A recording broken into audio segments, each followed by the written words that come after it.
The horrific case of Amora Carson, a child too young to walk, shook the community of Rusk County, Texas, in December 2008. What began as an unfounded belief in demonic possession ended in a brutal and tragic death at the hands of her mother, Jessica Carson, and her mother's boyfriend, Blaine Millam.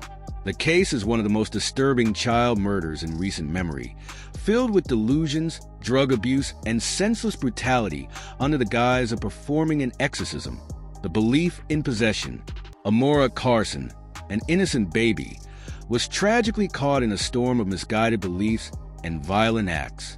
Blaine Millam, a 19-year-old man who had a criminal history and a disturbing fascination with demonology, convinced Jessica that their daughter Amora was possessed by a demon. He claimed that the possession had occurred because Jessica had lied about her past, which had angered God. In their twisted view, God's punishment was to allow a demon to take control of their child. Despite Amora's young age, Millam insisted that the child's unusual behavior, walking before she was supposed to, in his opinion, was proof of demonic possession. Jessica, desperate to believe that Millam could somehow help her child, trusted his outlandish claim. Millam's next suggestion was to perform an exorcism on Amora, an idea that Jessica, in her fragile state of mind, accepted without question. The exorcism begins. Jessica left Amora in Millam's hands, hoping that he could rid their daughter of the so-called demon. Millam took Amora to the back bedroom of their trailer to conduct the exorcism, while Jessica retreated to the master bedroom to watch television, either oblivious to or in denial about the horrors that were unfolding behind closed doors. Throughout the night, Jessica claimed to have heard the cries and screams of Amora, but believed that the exorcism process needed to continue to free her daughter from the supposed possession. On one occasion, Jessica entered the room to check on Amora. Millam told her that the child was hiding under the bed, and Jessica saw her daughter unharmed at that moment, prompting her to leave as instructed by Millam. This would be the last time Amora would appear alive in her mother's care. The brutality of the exorcism, the brutal session of violence that followed was nothing short of torture. Millam, convinced that the child was possessed by a demon, resorted to tying Amora up with a rope, claiming that the demon inside her was too powerful. He did not hesitate to use heavy objects, reportedly bludgeoning the child and leaving her bruised and battered. Jessica, despite hearing disturbing sounds coming from the room, including loud bangs and the sounds of her daughter's cries, allowed the violent exorcism to continue. Millam later admitted that at one point during the night, he had bitten Amora several times, supposedly trying to suck out the demons through her nose and mouth. When investigators later examined Amora's body, they discovered bite marks covering her from her toes to her chin, some of which matched Millam's dental impressions.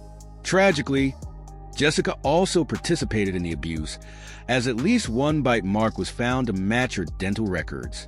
By the morning of December 2, 2008, Amora was dead. Her small body had endured immense physical trauma. Despite her injuries, Jessica and Millam acted as though nothing had happened.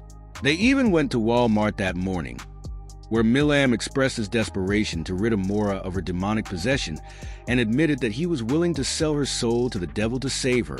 Jessica, still under Millam's influence, insisted that her daughter's soul should go to heaven instead. Discovery of the crime. When they returned home from Walmart, the horror of Amora's fate became undeniable. At 10:30 a.m., the couple finally called 911. First responders arrived to find Amora's lifeless body. Investigators noted the severe injuries Amora had suffered, including blunt force trauma and the extensive bite marks on her body. The true horror of what had occurred in the name of an exorcism was slowly uncovered. Investigators were initially misled by a staged crime scene. Jessica and Millam had attempted to deceive authorities by using fake blood and fabricating stories about Amora's death. However, a second search of their trailer on December 11th revealed the true scene of the crime, a blood-splattered back bedroom, which bore evidence of the brutal assault that had taken place. Among the items collected were blood-stained bedding, baby clothes, diapers, and a pair of jeans with bloodstains in the lap area. A tube of lubricant was also found, raising disturbing questions about whether Amora had been sexually assaulted during the so-called exorcism. DNA testing confirmed that the blood found in the room and on the collected items belonged to Amora, further incriminating Milam and Jessica. In a desperate attempt to cover up his crime, Milam made a phone call from jail to his aunt on December 13th, asking her to dispose of evidence hidden under the bathroom floor. Instead, his aunt alerted the authorities. Investigators discovered a pipe wrench wrapped in a plastic bag, which forensic testing later confirmed as the murder weapon. Amora's blood was found on the wrench, cementing its role in her death. The trial and verdict. Both Blaine Milam and Jessica Carson were arrested and charged with capital murder. Their bond was set at $2 million each. During the trial, the full extent of Amora's injuries was revealed through graphic photos and forensic testimony, which deeply affected the jurors and courtroom attendees.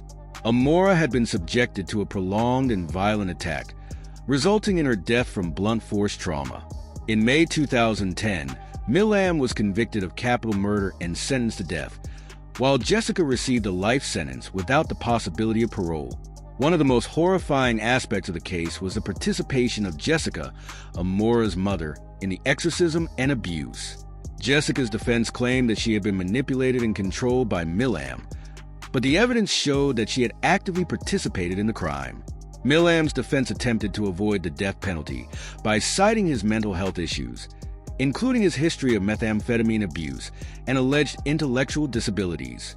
Despite these arguments, the jury found Milam guilty of capital murder, sentencing him to death. The aftermath and psychological insights. In the aftermath of the trial, both Milam and Jessica's past came under scrutiny. Blaine Milam had a disturbing criminal history, including an incident in March 2007, where he broke into the home of an 11-year-old girl, leaving vulgar and explicit notes. He had also shown a fascination with demonology and the occult, often using a Ouija board to communicate with what he believed were spirits. Jessica's background, while not as criminal, revealed psychological trauma. At the age of 10, she had found her father's body after his suicide, an event that deeply affected her. Over time, Jessica had developed a belief in the supernatural, including spirits and demons. Coupled with her addiction to methamphetamine and her relationship with Milam, these factors contributed to her distorted state of mind. Both Milam and Jessica's methamphetamine use was cited as a significant factor in their delusional belief system and their horrific actions. The drug's effects, coupled with their psychological issues, likely exacerbated their belief in demonic possession and led them to commit such a heinous act. Justice for Amora. The exorcism and murder of Amora Carson is a heartbreaking and deeply disturbing case that highlights the dangers of delusional thinking, unchecked mental health issues, and substance abuse. While Blaine Milam remains on death row as of 2024, Jessica will spend the rest of her life in prison. Their misguided belief in supernatural forces led to the torture and murder of an innocent child who deserved love and protection from her parents. Amora Carson's tragic death serves as a grim reminder of the destructive potential of delusion and violence. Despite the horrific nature of the crime, justice was ultimately served. However, the questions linger. Could anything have been done to save Amora before it was too late? And how can society prevent such tragedies in the future? The community of Rusk County, Texas, will never forget the senseless death of Amora Carson, a victim of unimaginable cruelty.